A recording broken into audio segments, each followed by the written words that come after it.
What's going on, everyone? Welcome back to Pronghorn Heroes.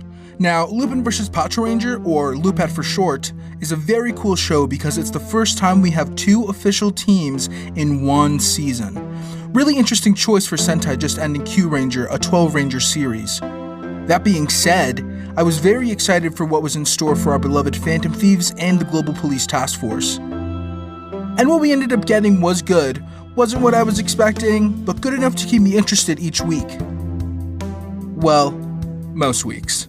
This season is one of those you either love or you hate, and I personally love it, but it's not perfect. So let's talk about what Lupinranger vs. Patranger's biggest flaw was, in my opinion.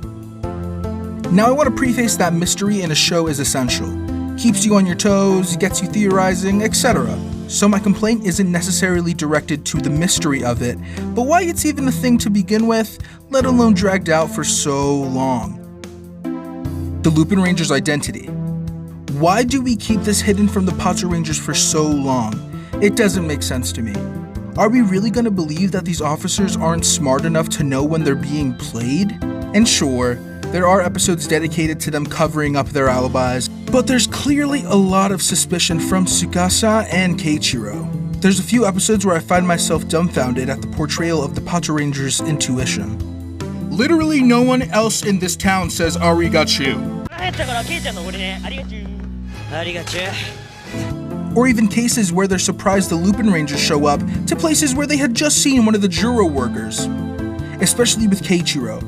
If that isn't raising flags when he already has some suspicions, it just makes his character and the other officers seem dumber than they really are. There's an episode where Toma uses Tsukasa's VS Changer to take out 3 Podemon flawlessly. And while she stares at him after the fact, there's still not a moment where it clicks for this detective. Which is upsetting as a viewer, and is just another instance of the show holding back half of their characters.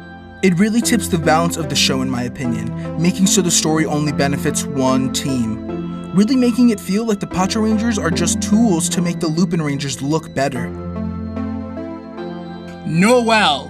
I have a video dedicated just for him coming soon, so keep on the lookout for that. But how can Noel know the identities of these thieves this specific task force is in charge of bringing in and not share any intel on the matter? Well, because he's from the France department, which means he doesn't have to report to them, which means that this character clearly leans to one side more than the other. Again, benefiting one side and not both. Now, don't get me wrong, I love the Lupinrangers, their backstory, and what their mission is. It's interesting aside from the show as a whole, but when you have a series with 2 teams in the title instead of one, I really expect a certain balance that comes with advertising a 2-team season versus nonetheless. I just wish the Lupinrangers' identities weren't that important to the storyline to see what other stories could have been told without the worry of revealing a secret. Imagine how many episodes could have gone differently if all the characters were aware of who they were. I may feel this way because I am Team Patranger, but I can't be the only one to feel this way. Our Pats got the short end of the stick for sure. Regardless, this season has amazing actors and actresses who really bring these roles to life. In a way not even bad writing can mess up, but it truly does have great relationships and heartfelt moments. It's a season that sure, could be a little better. Would I have done a few things differently? Absolutely. The Lupinrangers' identities is just one. Wait until that Noel video. But it's a really great season, everything and everyone considered. And I would recommend it to anyone that's looking to get into Sentai, because who knows, maybe it could be an introduction to the franchise to them. Or it could be someone's new favorite season. Because what may seem like a flaw to me, could be someone's favorite aspect of the show. Maybe give Lupin a chance. Or a second chance if you've already seen it. Whose side are you on?